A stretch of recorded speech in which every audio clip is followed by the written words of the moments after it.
இவர் பாரம்பரியமா மூலிகை வைத்தியர். இவர் சில ஒற்ற மூலிகளை சொல்லிட்டு வாங்க நம்ம கிட்ட. ஆனா இந்த வேலியில நிக்குது, இந்த காட்டுக்குள்ள நிக்குது இல்லைந்தா. ஆனா அது ஓரோரோ பச்சை மருந்து நமக்கு தேவையா நமக்கு தேவையில்லையான்னு தெரியாது.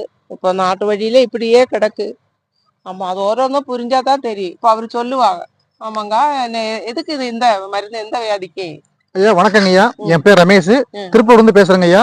இது ஒற்றை இலை மூலிகை சங்கன் இலைங்க ஐயா. இது சங்க இலை, சங்க இலை. ஆமாங்க, சங்க இலை. இது தமிழ்நாட்டுல எங்க பாத்தீங்கன்னா வேலி வரும் ஃபுல்லா ஜாஸ்தியா இருக்குங்க. இதுல உள்ள மருத்துவ குணம் பாத்தீங்கன்னா கர்ப்பப்பையில நீர்க்கட்டிங்க ஐயா, நீர்க்கட்டி, நார்க்கட்டி, கெட்ட கொழுப்பு இதெல்லாம் கரைக்குங்க ஐயா. உடம்புல சுத்தமா ரத்தமே இல்ல அப்படின்னு சொல்றாங்க, எனக்கு ரத்த சோர்வா இருக்கு, டயர்டா இருக்கு அப்படின்னு சொன்னோம்னா இந்த இலைய பறிச்சு சாப்பிடணுங்க ஐயா. அதுபோக பாத்தீங்கன்னா வெள்ளை அணுக்கள் ரொம்ப கம்மியா இருக்கு, எனக்கு நாள்பட்ட புண்ணு ஆறல அப்படின்னா இதையும் உள்ள குடுத்துட்டோம்னா அந்த வெள்ளை அணுக்கு ஜாஸ்தியாகும், அந்த பருவத்தை அதாவது தோட்டத்தை சரி பண்ணி அந்த புண்ணை கூட ஆத்த கொடுங்க ஐயா. கர்ப்பப்பையில நீர் கட்டிக்கெல்லாம் ரொம்ப பெஸ்ட்டுங்க ஐயா இந்த மருந்து. இதுல சாப்பிட வேண்டிய முறை என்ன கேட்டீங்கன்னா, இந்த இலை ஃபுல்லா எடுத்து பறிச்சுங்க ஐயா. இது 2 பக்கம் முள் இருக்கும், செடியிலையும் முள் இருக்கும், பார்த்து இதுல 2 பக்கம் எடுக்கணுங்க ஐயா. இது எடுத்துட்டு நல்லா ஃபுல்லா கழுவிட்டு சின்ன வெங்காயம், அதாவது நாட்டு வெங்காயம், ஹைபிரிட் கிடையாது, நாட்டு வெங்காயத்தை ஒரு 4 பல்லு 5 பல்லு எடுத்துட்டுங்க ஐயா.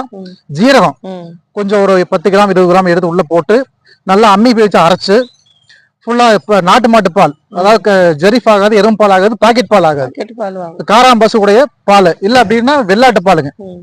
வெள்ளாட்டு பால்ல இதை குடிச்சு அரைச்சு இல்ல கலந்து காலையில வெறும் வயிற்றுல ஒரு 6 மணில இருந்து 8 மணிக்கு கொடுக்குறோங்க ஐயா. வெய்ய வந்துட்டா குடிக்க கூடாது, உடம்பு உஷ்ணமாயிரும். இதை காலையில குடிச்சு சொல்லிட்டீங்கன்னா மதியம் ஒரு 2 மணிக்கு மேல குடிச்சிட்டு சாப்பிடணுங்க ஐயா. சாப்பிட்ற முறை என்ன கேட்டீங்கன்னா, மோர்ல தான் சாப்பிடணுங்க. தயிரா இருந்தா கடைச்சி வெண்ணெய் எடுத்துட்டு மோர் பண்ணிக்கணும், மோர் சாப்பாடு. இல்லாட்டி தக்காளி சாப்பாடுங்க, தக்காளி சாப்பாடு சாப்பிடலாம், இல்லாட்டி தக்காளி ரசம் வச்சு சாப்பிடலாம். இது சாப்பிட்டு இதை சாப்பிடணுங்க.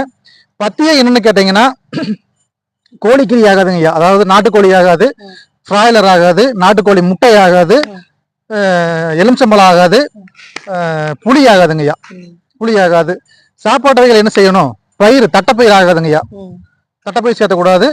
பழத்துல அதாவது புளிப்புத்தன்மை உள்ள பழம், ஆரஞ்சு பழம், புளிப்பான பழம் எடுக்கக்கூடாதுங்க ஐயா.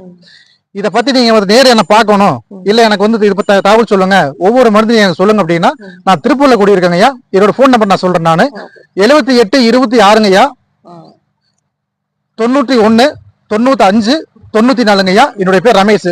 நீங்க ஏதோ உடம்புல எந்த வியாதியும் எனக்கு கூப்பிடுங்க, நான் ஆலோசனை சொல்றேங்க ஐயா. நன்றிங்க ஐயா. அவர் சொல்லுது இந்த மருந்து என்ன വിയാദിക്കുള്ളതെന്ന് ചൊല്ലിയിരിക്കില്ലേ, ഇപ്പൊ മലയാളത്തിലേ ഞാൻ പറയാം. ഇവര് പറയുന്നത് ഗർഭപാത്ര സംബന്ധമായ എല്ലാ അസുഖങ്ങൾക്ക്, നമ്മുടെ ശരീരത്തിൽ രക്തക്കുറവ്, പിന്നെ കിഡ്നി സംബന്ധമായ പ്രശ്നങ്ങൾക്ക്, ആകെപ്പാടെ നമുക്ക് ആദ്യം ഒരു ഇമ്മ്യൂണിറ്റി പവറാണ് നമ്മുടെ ശരീരത്തിന് വേണ്ടിയത്. അതിന് ഈ ഇല പറിച്ച് അരച്ച് അതിൽ ചേർക്കേണ്ട ചില സാധനങ്ങളുണ്ട്, അത് ചേർത്ത് നമ്മൾ പഥ്യത്തോടെ രാവിലെ വെറും വയറ്റിൽ കഴിക്കണം. സൂര്യൻ ഉദിക്കുന്നതിന് മുമ്പ് കുടിക്കണം. കുടിച്ച 2 മണിക്കൂർ നേരം കഴിഞ്ഞ് നമ്മൾ കുളിച്ചിട്ട് സാപ്പിടണം. അങ്ങനെയാ അവർ പറയുന്നത്. വേറെ നിറയെ മൂലികകളെങ്കിൽ ഇருக்கு. അവർ എന്തെങ്കിലും ഇതിനെക്കുറിച്ച് സംബന്ധമുണ്ടെങ്കിൽ ഇവർ സിദ്ധവൈദ്യമാണ്, സിദ്ധവൈദ്യം. ഒരു പാരമ്പര്യമായിട്ട് സിദ്ധവൈദ്യം ചെയ്യുന്ന. ഞങ്ങൾ ഇവിടെ വന്നപ്പോൾ ഇവർ നിറയെ ഇവരെ കാണുന്നതൊക്കെ ആള് വന്നിട്ടുണ്ടെന്ന്, കുറേ ആളുകൾ വന്നിട്ടുണ്ട്. അപ്പോൾ എന്താவது സംശയം വരുന്ന വേറെ ഫോൺ നമ്പർ ഞങ്ങൾ ഈ വീഡിയോയ്ക്ക് പിന്നെ കൊടുക്കാം.